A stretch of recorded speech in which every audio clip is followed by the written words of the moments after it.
fake, everything you do is about clout. Then you come into me for I shake your hand, there's nothing to smile about. Corruption inside every sector, but when it comes to them, they send you. Try investigate efficiency, right? Go talk to Baratans too, cause I done fed up. You done fed up, he done fed up, she done fed up, we done fed up, the people fed up. You're hiding corruption inside the cup, look how evil set up. The people fed up. I done fed up by the dirty water, low pressure, want scream and tell somebody. Imagine 1500 US, and they're telling me I want a woman. DJ Shrimpy presents his annual Summer Jam on Saturday, July 25th at the Woodbine in Brooklyn. Music by Super Terry, Busta, Lady Supreme, DJ Quinn, and DJ Shrimpy. Tickets $30. Dinner included. For tickets, inbox DJ Shrimpy on Messenger or call or text 631-805-7923. I want a woman to jam.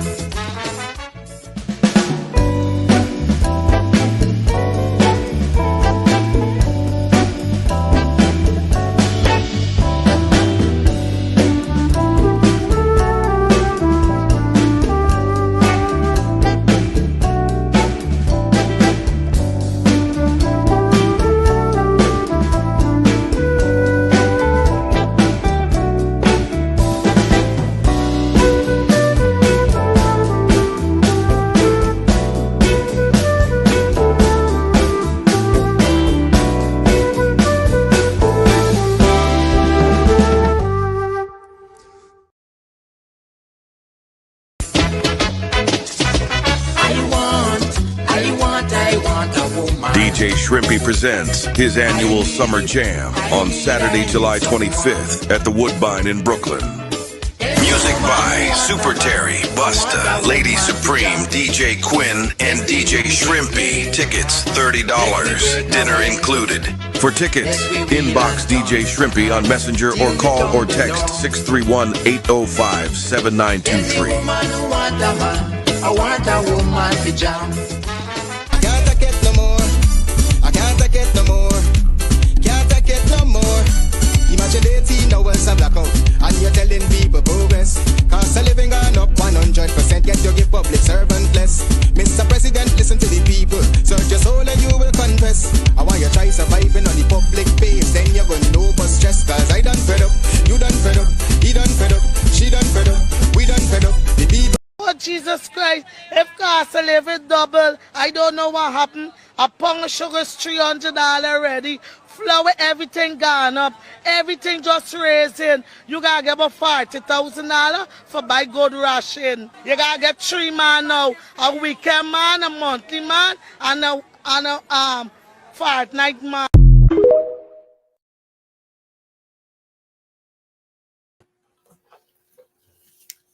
Good evening, ladies and gentlemen. Welcome to Straight Up. Yes, Straight Up it is tonight. Good evening to you all. Good evening. Share the broadcast. Welcome in, ladies and gentlemen. Hope that you are all keeping very, very, very well. It's great to be here this evening with you guys. Comrade Benchcap is a bit busy. So I am just going to be filling in for this evening. All right. So Jacqueline Johnson and others, to your surprise, it's going to be Wayne Caesar this evening. Okay. Good evening, ladies and gentlemen. Good evening.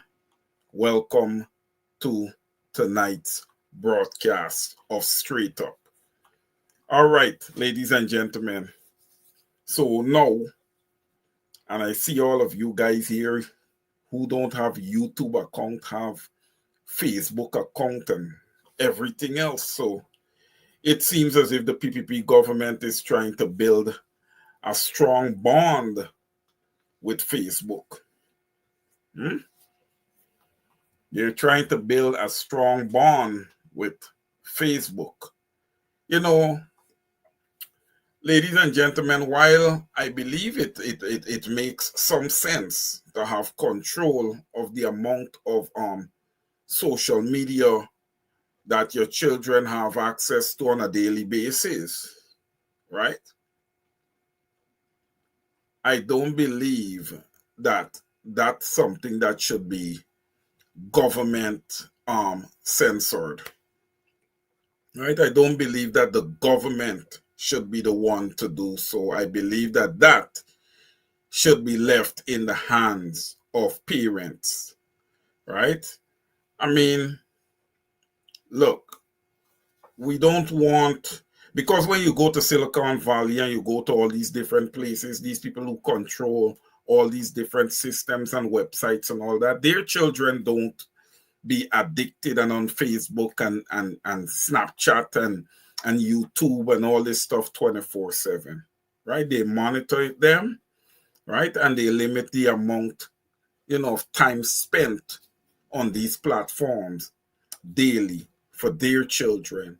So I believe in general, there needs to be some measure of limitation. You don't want to get children addicted to this kind of stuff because, the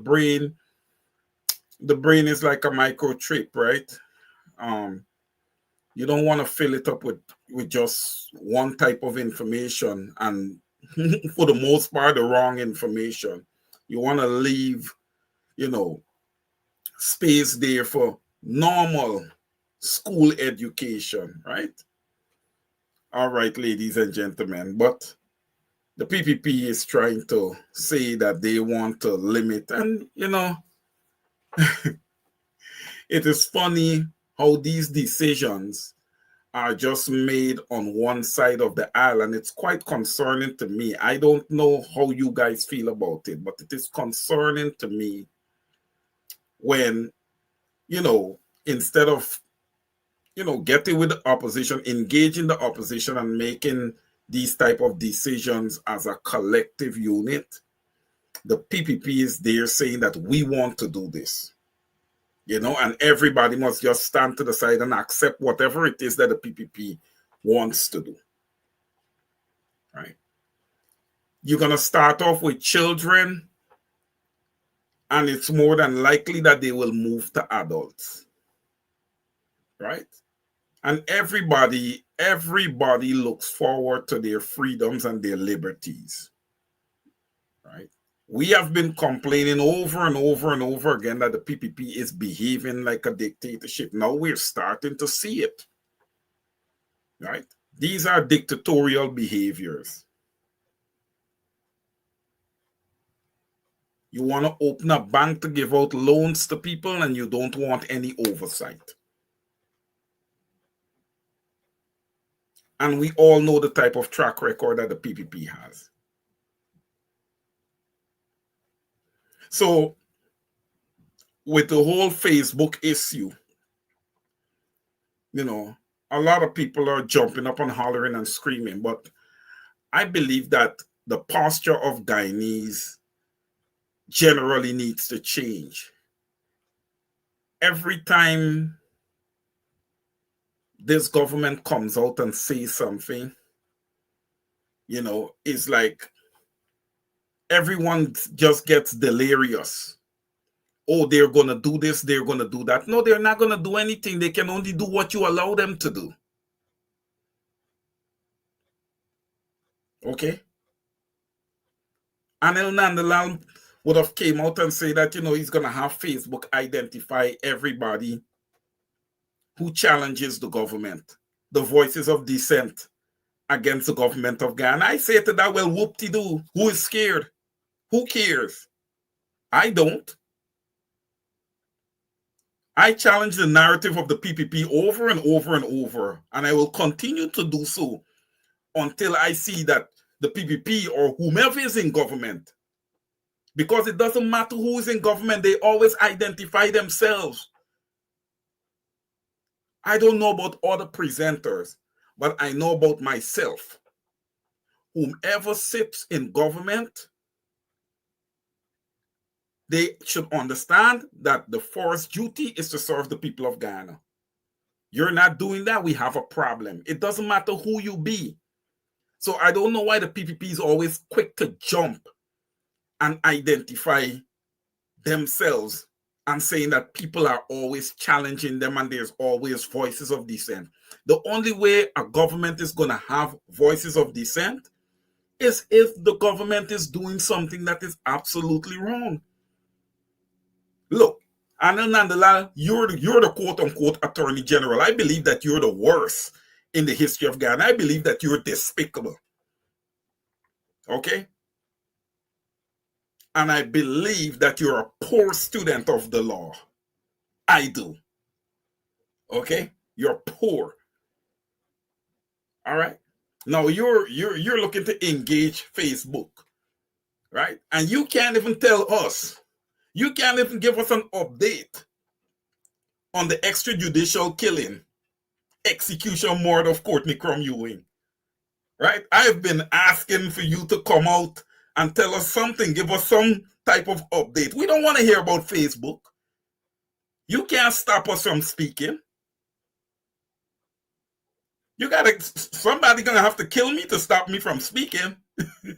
It's my freedom, it's my right. When you take away one's ability to speak and to express themselves, it's to literally kill the person. Hello? This is not, we're not going backwards here. We're just not going backwards here. Okay? There's no way that I'm going to sit down and allow any dunce to lead me. I'm going to always be a voice of dissent. Wherever I see wrong, I'm going to call it.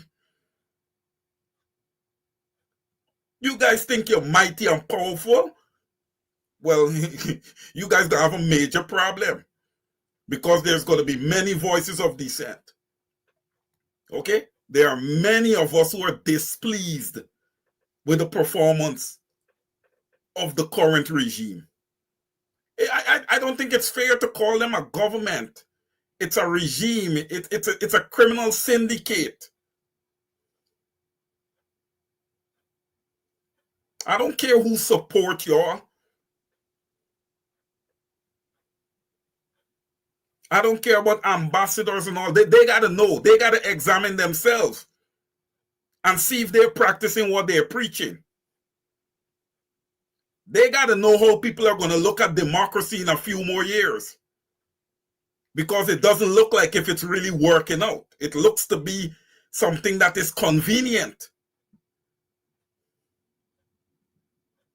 It's not a good thing when these people try to implement these things around the educated, you know, because we are not going to miss what they're trying to do.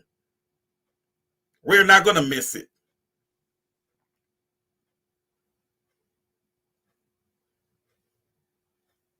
You talking about limitations to children.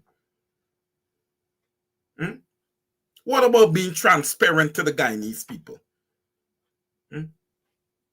What about being transparent for once to the Guyanese people? What about free and fair elections amongst other things? Why we don't get into such things? Why don't we discuss poverty? Because everything that's happening in Guyana right now, ladies and gentlemen, revolves around poverty. Robberies, poverty leads to that. Yes. Cause and effect.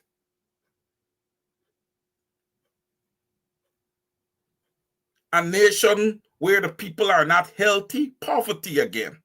Cause and effect. Healthcare system not functioning the way it should. Education not functioning the way it should. Government definitely not functioning the way it should because there is no collaboration. There is no collaboration. And you know something, Guyanese got to start asking themselves, how long are you prepared to live this way? You got to start asking yourself that.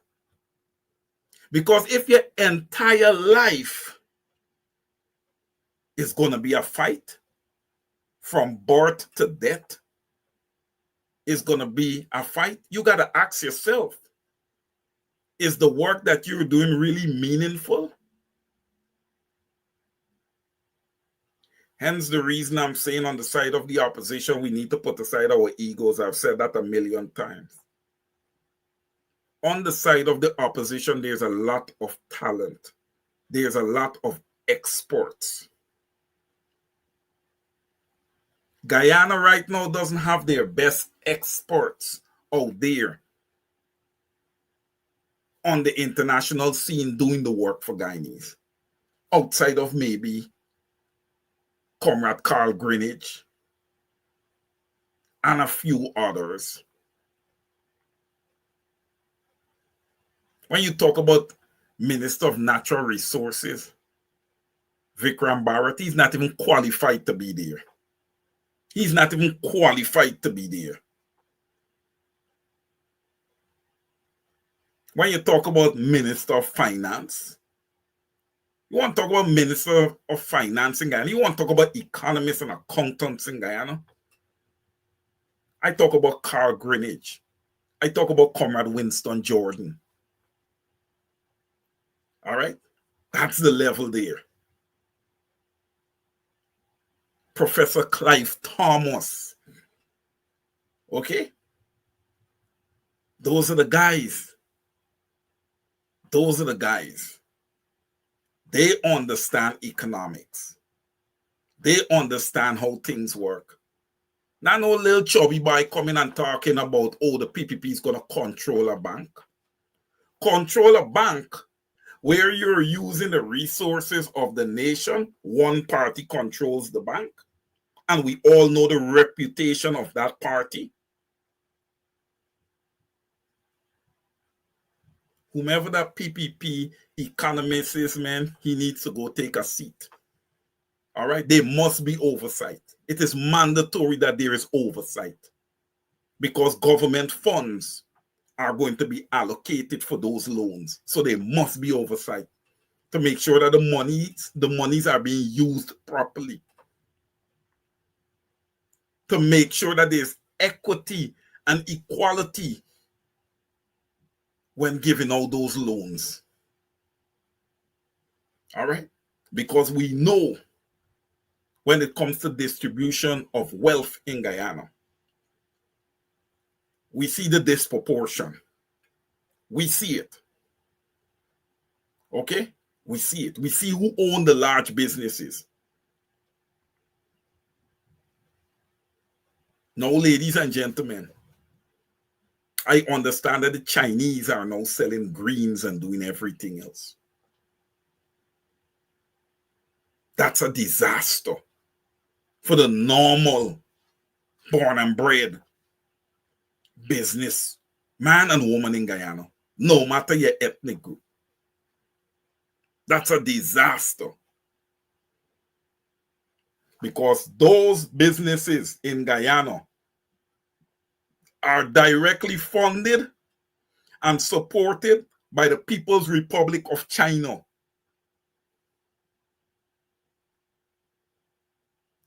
It's not no Collie Allen and Wayne Caesar own this supermarket, or Colleen Isaacs and Joy Phillips own the supermarket at Enmore. When the revenue is made and they turn over what they have to turn over to reorder stock and these type of stuff, the rest of the income is heading straight to the People's Republic of China, where Barry Jagdeo has accounts, amongst others.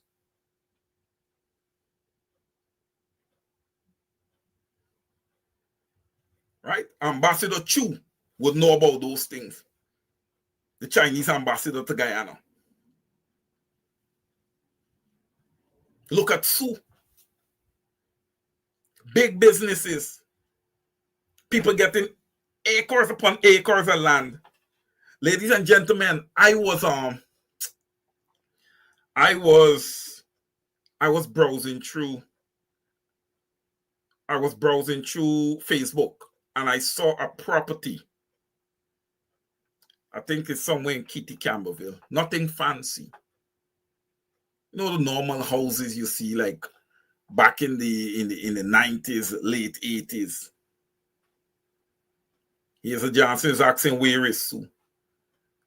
Hazel Johnson, I have no idea. Last thing we heard is that Jagdio sue. So I don't know what happening with that lawsuit that he sue. We don't know about it. We don't know what's going on with Sue, but we know Sue that to just get a contract. I think it's gas to show or something. She gets something she was involved in. But I saw the home in Kitty Campbellville area to the tune of 65 million Guyana dollars.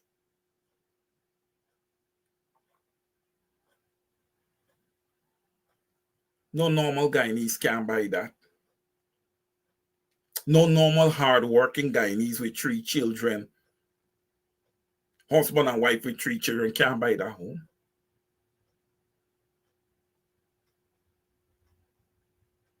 Most households in Guyana don't have the necessary disposable income to be able to aggregate up over a few years and purchase that home. They just don't have it. When it comes to real estate, Guyanese are priced out in their own country. Imagine foreigners can come in and get acres upon acres, and you in your own country can't get a little house lot. You got the young men them in the GDF going on the border and getting shot at by Venezuela army and guerrillas. And they don't know a house lot in Guyana.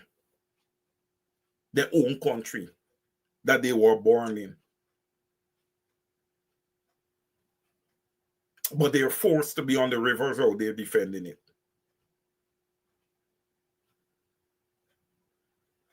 And the PPP sit there and they call themselves a government. And you have people coming on Facebook and fighting and saying this government is doing good. After 23 years, 23 straight years, and 6 years being the fastest growing economy in the world and an oil producing nation. We have seen revenue pour into this country like we've never seen it before. We've had about 3 to 4 consecutive $1 trillion budgets. But yet, ladies and gentlemen, we have a 58% teetering on 60% poverty rate and a 38% abject poverty rate. And people are saying that the government is doing good. The rain falls, border market looks like a river. The Demerara River, the tide rises, big market is a river. That's class, right? PPP supporters, we're speaking to you. That's class, right? You know, the book of Ecclesiastes said that there's a season for everything. And there's a normal human saying that at some point the slippers is going to be on the other feet. Right now, who is feeling the brunt of everything? The African Guyanese. I'm not saying that some East Indians and other ethnic groups are not faith, but when you talk about the majority, it is the African Guyanese. But I want all on sundry to know this, that the African Guyanese can bear more pain than any other ethnic group because they came from pain. Yes, I'm saying that here tonight. If there was any other ethnic group that was dealing with this condition, they would have already run to the international bodies, the international community, and cried foul.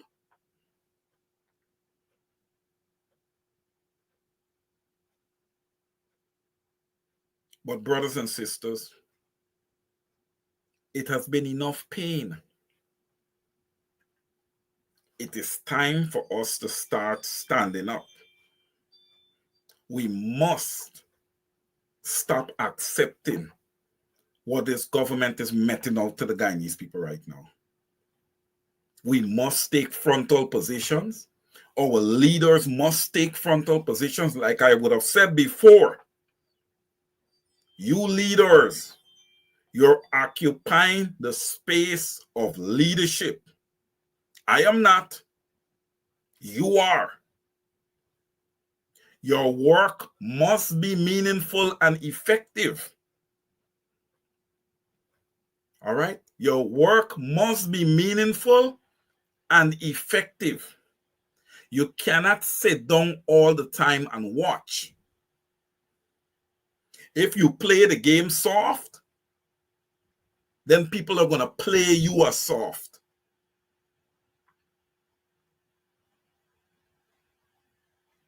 Based on the statistics that were given out, that Win Party had about 107, 109,000 Guyanese would have voted for them. The PNCR had 70 to 80,000 Guyanese. I mean, the APNU, sorry, that would have voted for them. I'm just asking the question, where is the collaboration? Where are the people? All right? Where are the collaboration? Where are the people, man? You guys got to show some spine. I believe that there's a preponderance of evidence that it is quite okay to shut down Georgetown. It is quite okay to shut down Georgetown in peaceful protest. Will it be effective? Absolutely. Absolutely. The image would not look good to the international community. And if it's not looking good to them, it's not going to look good to the PPP. And I say this with no reservations or fear, because there's nothing that the ERC could come and write me. So I don't worry about the ERC. That's garbage.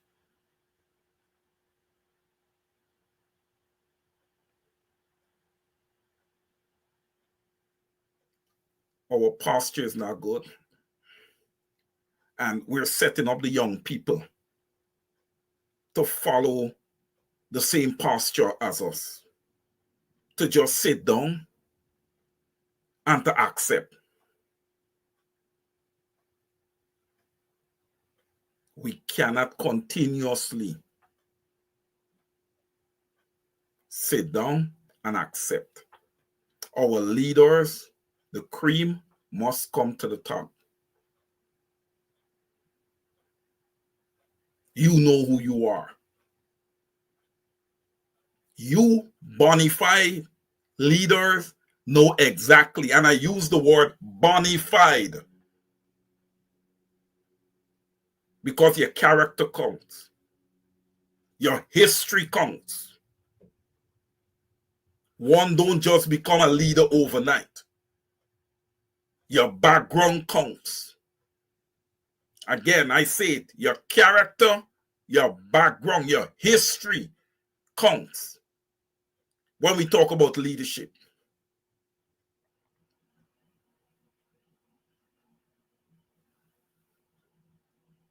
We, the people of Guyana, again, when we look at leadership, I believe that leaders must be vetted. I believe that our standards are very, very, very low when it comes to certain people who would have been placed in position of leadership. They had no right being there.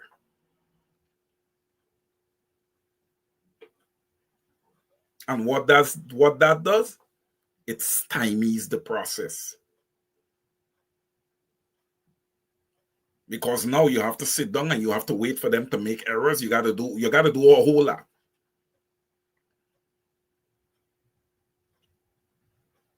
Local government elections loading. Right? Local government elections loading. Ladies and gentlemen, the 2025 elections have not even been properly declared. It hasn't been declared. Could you believe that? Could you believe that?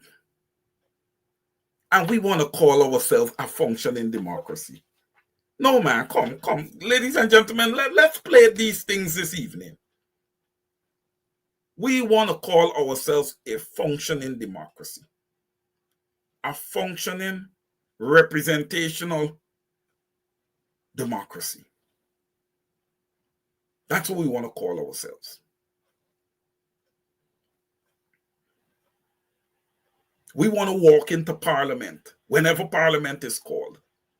I don't know when the next parliament is going to be.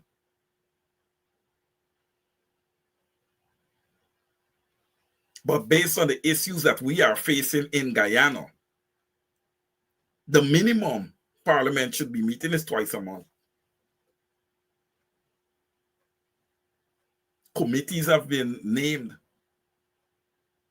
Public Accounts Committee has the work started. We're still in ladies and gentlemen, we're still in 2019. We are not finished with government spending in 2019, ladies and gentlemen. 2019, the APNU was sitting there as a take care of government in 2019. And we are not finished with government spending for 2019. And I gotta tell y'all something. They finished 2015, they finished 2016, they finished 2017, they finished 2018. Just leave for them to finish 2019. But y'all know something. They ain't find nothing. There's nothing to be found. You know why? Because the maestro himself was at the helm. Winston Jordan. Comrade Winston Jordan, former Minister of Finance. I can speak confidently because I've reviewed the budgets for those years. Good work. Good balanced work. Given what he had to deal with, right? The amount of monies there that was allocated for government spending and how it was spent, could not ask for better. You could not ask for better. I would have done the same. I would have done the same. And sometimes, ladies and gentlemen, with these budgets, you can't always satisfy everyone. Especially when the sum that would have been allocated for government spending is small. Remember, the APNU was trying to build a real economy 2015 to 2020. Because what they went in and found was an economy that was built on drugs, corruption. Right? We were on all the lists, all the blacklists, right? You guys remember? You guys remember when the APNU took the hem where we were? On all the blacklists. And some of the same people now who is sitting down and asking for commissioners to be removed, GCOM commissioners to be removed, and all of that, they were part and parcel of all that corruption, gold smuggling, racketeering, and everything, extrajudicial killing, everything.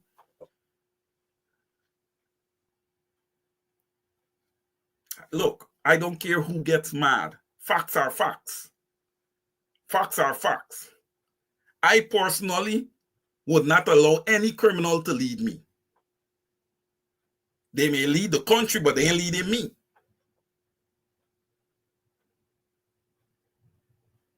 They're not going to get my respect. Respect is something that is earned, man.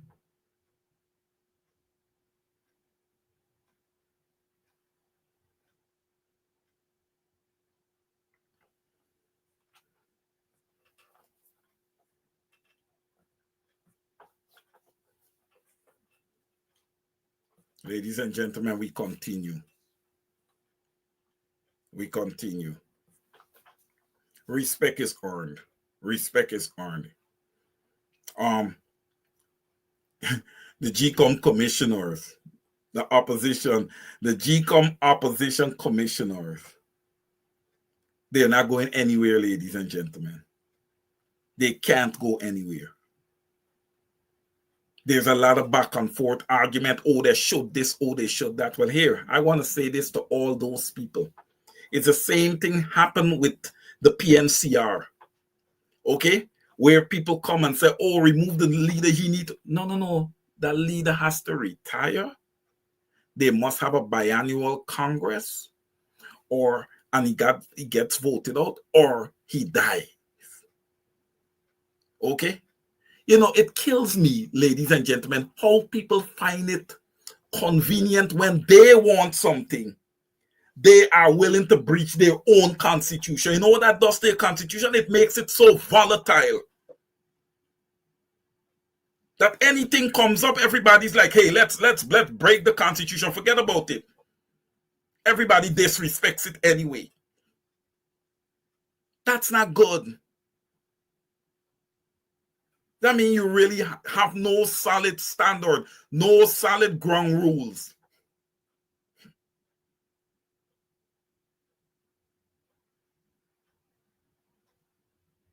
When we come out and we want to talk, we have to think, man. We have to think. We have to analyze. We got to understand what precedents we might be setting. GCOM commissioners need to switch. When have you ever heard that before? When have you ever heard that before? Because somebody, quote unquote, got some money, they can come and say that? Man, you people are gullible, man. You people who adhere to that type of stuff is gullible. That type of narrative is gullible.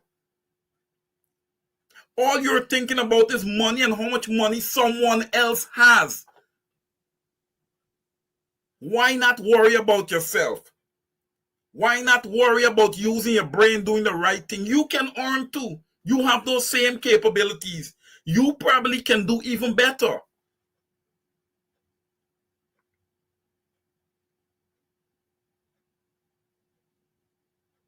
And you can probably even be more proud of yourself with less. I don't know about you guys, man. And I know a lot of people on this program here are hardworking people. And when you work and you earn your money legally, and you pay taxes on every cent that you earn, one must be proud of themselves.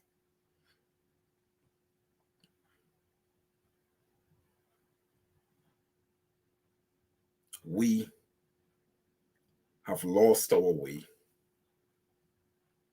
We have lost our morals. When we could sit down and just accept people like that and just say, give people a chance just like that. I believe in forgiveness. I do believe in forgiveness. But you're telling me that somebody is going to come from unrighteousness and come over into the camp of those who are struggling, and is going to tell them that he wants to lead them. He don't want to be a part of anything. He wants to lead. With no experience, with nothing. But I say this, the Win Party, for the most part, is built on the African Guyanese vote. Got to be about 65 to 70% of that party, or maybe even more. But let me say this to you. I'll use myself as an example. Had it been Wayne Caesar, an African Guyanese man, you understand me? You guys wouldn't have accepted. You guys would not have accepted. But that's the thing. You guys are going to understand quickly that wealth is not just monetary. Oh, no. It is not just monetary. You will understand that. And money doesn't always equal success. Right? I believe that's another lesson that you're going to learn. Right now, I believe that the people of Guyana are being played big time. Okay? Big time. There has been no extradition.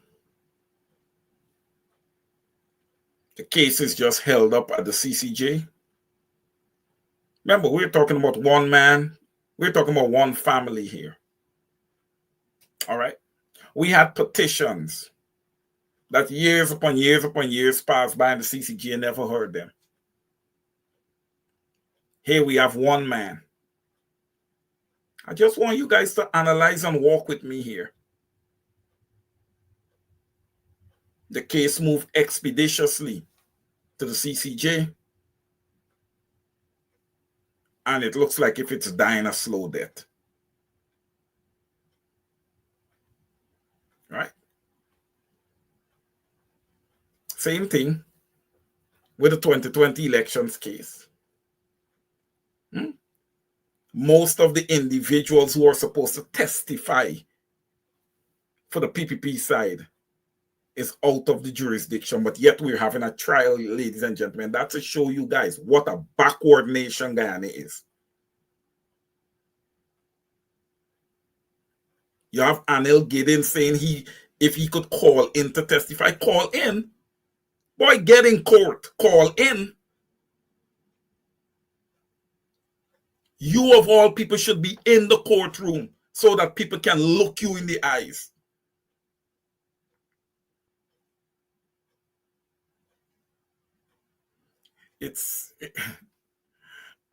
I don't know, man. You guys, I believe that you guys do an awesome job being patient. Sometimes the patience displayed by Guyanese, I shake my head because I just don't have that. I don't have that. I like to see things move, man. I like to see things move. I believe that, if we don't take frontal positions as an opposition, I believe that it is going to only get worse, right? When you have a country where, your people out in the diaspora cannot peacefully come down and stand with you in protest, come down to Guyana, their country that they were born in, be a voice of dissent against government. Nobody coming down to attack no government. This government is not no government that anybody wants to attack. It doesn't make any sense attacking anybody in this government. It's already a criminal syndicate. Nobody's not going to attack you guys. But ladies and gentlemen, I must say, we have to continue. We have to continue to hold hands, lock arms. All right? We cannot just keep retreating. We cannot. I believe I would have heard that there would be a protest next week. Right? There would be a protest next week. And I'm encouraging people to go out. Go out. Let your voices be heard. Right? And my good friend who's always on Kidaki. Sometimes he's on here. Sometimes he's on over to you. Flash Gordon. I think he said something that was really important. He said, when you go there to protest, make sure that you have your phones and you have it fully charged. Something to that extent.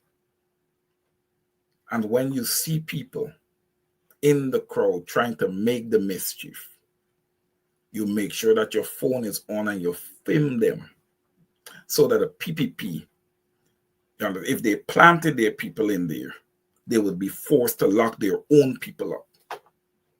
Let them lock them up. And let's see that. Because I'll say one thing.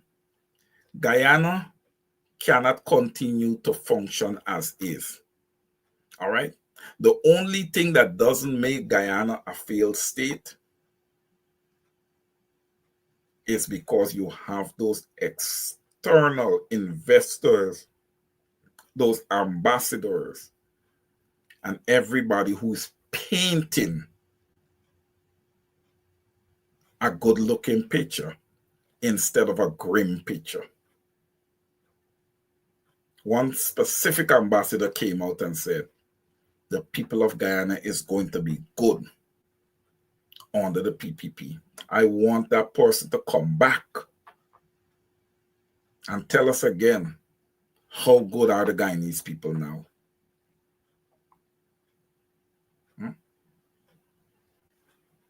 You quick to come and push out Goals program. Goals program is targeting a specific audience. But ladies and gentlemen, you know something? We are so convenient in our thinking. We get so much amnesia sometimes when we think, right? We forget the fact that from 1992-93, when university education was taken away from Guyanese, right? Until 2025, right? University education was taken away from them.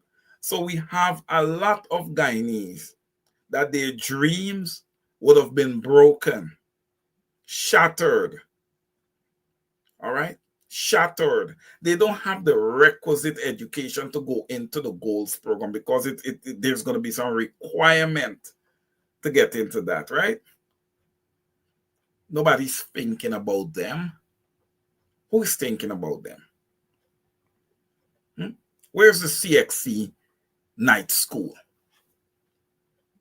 for adults across the 10 regions? Where is it? I think they said they got about 800 nurses about to graduate. It's not about having 800 nurses graduating. It's about having the nursing school in Linden. It's about holding on to some of our traditions and customs. That's important too. It's not about taking those things away and you doing what you want, and then you're quick to take Newsroom and NCN and put up, 800 nurses. You're not impressing anybody who is smart. You're not.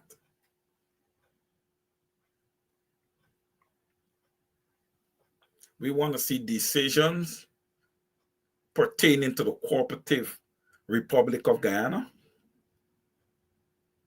made by a collective parliament. We want to see laws made by a collective parliament.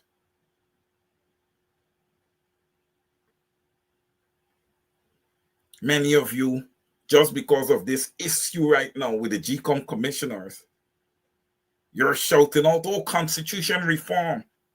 Be careful. Be careful. You see how many, you see the PP giving themselves 36 seats. You see that. All right? You've seen that. Don't rush constitutional reform. You don't know what these people are going to do. You don't. And they just can't be constitutional reform to reform the issue of the GCOM commissioners. Now, that's being convenient. And the Guyanese people should not allow you guys to sucker them into that.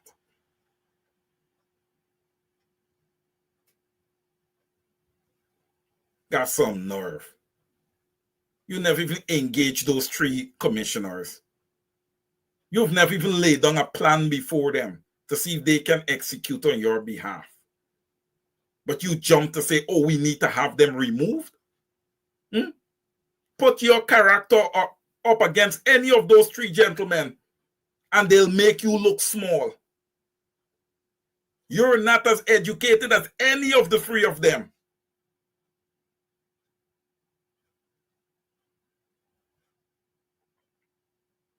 But you're quick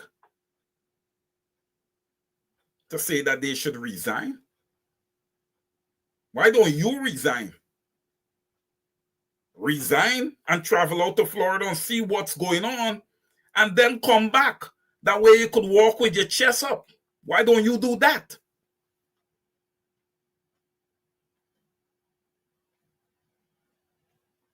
Ladies and gentlemen, we got to start shutting down some people, man. We've got to start shutting down some people because they are making absolutely no sense. They're not making any sense.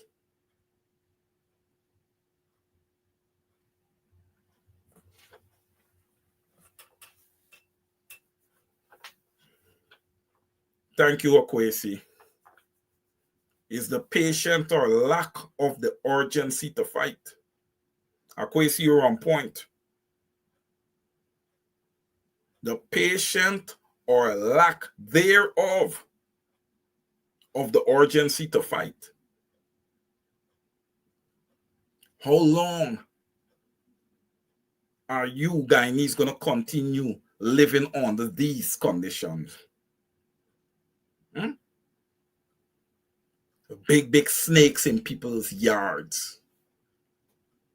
All the little gutters are filled with serpents. Imagine that. You guys want to sit down and you guys want to talk about the late, great Lyndon Forbes Sampson Burnham. You guys are out of your mind. There was something called drainage and irrigation on the east coast of Demerara, right? Or coastline, low coastal plain, right? Our canals were looked after. You guys are covering up the canals to little gutters now. Where's the water going? Did somebody tell you that the equator is going to move and Guyana is going to spin and we're not going to get any more rain or something? Did somebody send a memo to the PPP that none of us know about?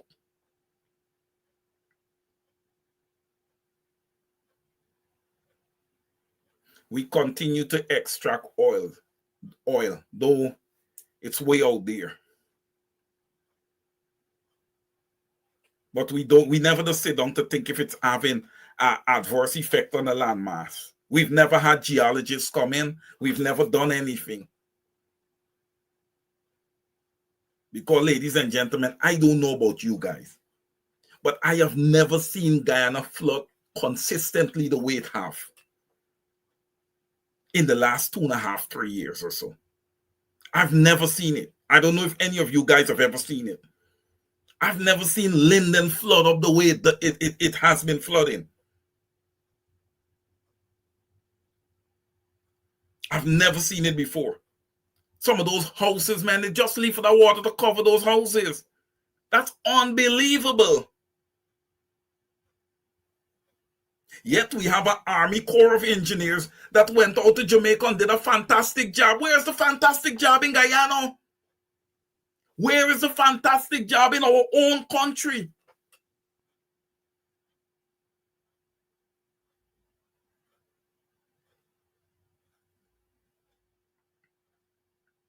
Look, man, opposition, when you're ready, I'm ready to come home. I'm ready to come home. We got to get with the people and we got to fix Guyana. Look, ladies and gentlemen, I want to compliment all of you here tonight. You know why? Because you guys are true patriots. You are here because you love Guyana and you're now willing to let it go. And that's why I'm here also. Many of you are here also because you remember good times. Me too. Me too. Right? This time, definitely not a long time. Because long time, every time you head out into the street was a time for happiness. When you go to party, we coming back home from the party and we talking about how good the party was the next weekend and preparing for another one. We ain't going to party today, right? Saturday night tonight. We calling tonight Saturday night. And then a week and a half later, we going to a funeral.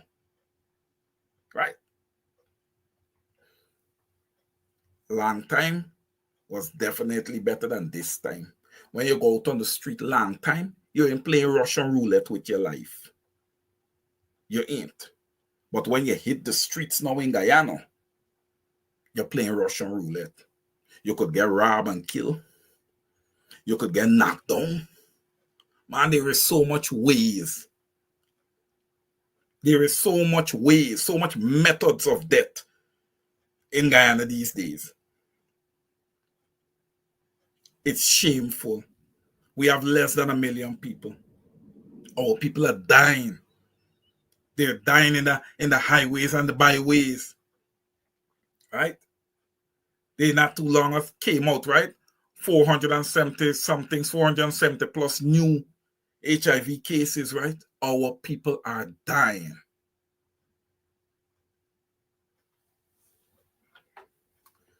This government is wicked.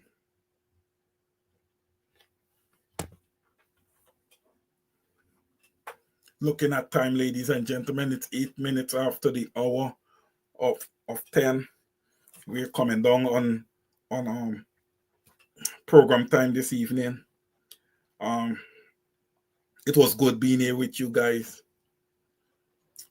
You know, we are now facing the sad realities of the Cooperative Republic of Guyana, where you have a Attorney General talking about Facebook limitations to children, and there's so many unsolved murders. Right? No justice for the Adriana Young family. We're still awaiting justice for Courtney Crum Ewing. You know, I would like Anil Nandalal to give us an update on Courtney Crum Ewing, his murder execution. We want to know. There have never been any justice for the Waddle family in the case of Ronald Waddle, who was gunned down by the PPP missionaries or mercenaries. Right? So, listen, we want to talk about massacre in Linden. No, nothing compares to what happened from 1992 to 2015.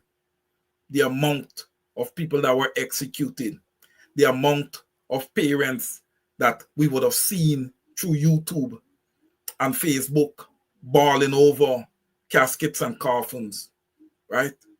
We would have experienced right here the Quindon Bacchus execution where they shoot him down like an elephant, right? Come on.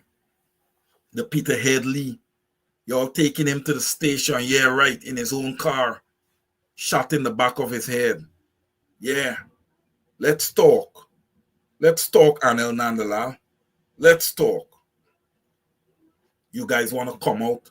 Whomever write that book about Linden Massacre, that gentleman, look, man, look, African Guyanese, we got to get in to the habit of starting to do our writings, right?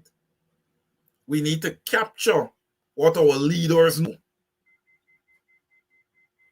We need to. Ladies and gentlemen, program time is upon us this evening. I want to thank each and every one of you for joining Straight Up this evening. Again, Mark should be back with you guys tomorrow. It was good spending time here with you this evening. I hope our discussion was edifying. And listen, guys, do not be dismayed. Hold your heads up. Hold your heads up. And before I go to the religious organizations across Guyana, most of you, Not all. I'm not going to paint them all with one brush. You know yourselves. The good organizations know themselves.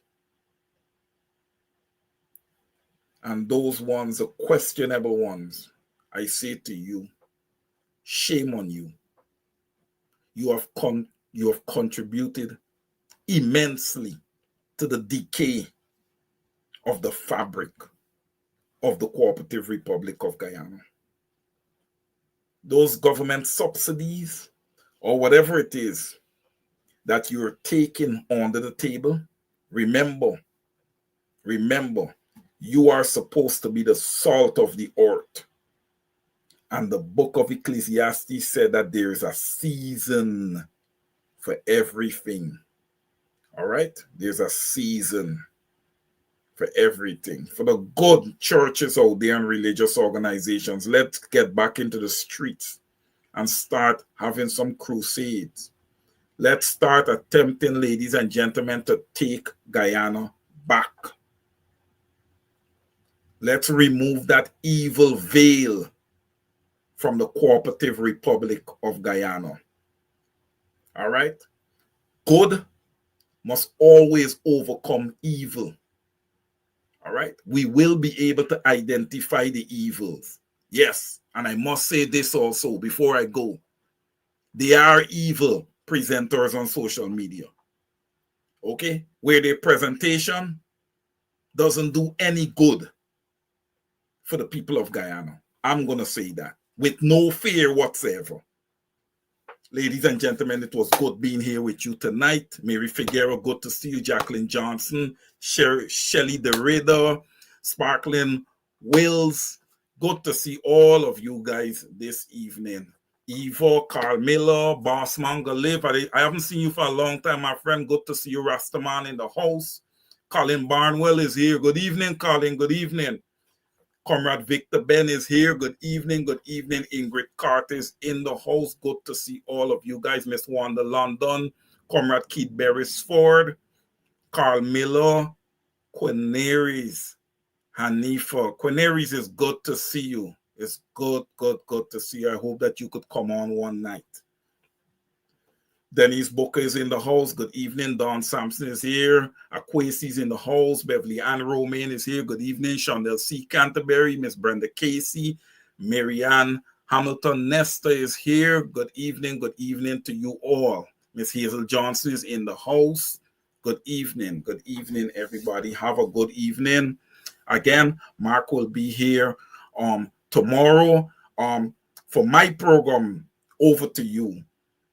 We would not be having a program on Saturday, but we will be having a program on Sunday. So please be sure to join. Again, until I love you guys. Love you. Good night.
DJ Shrimpy presents his annual Summer Jam on Saturday, July 25th at the Woodbine in Brooklyn.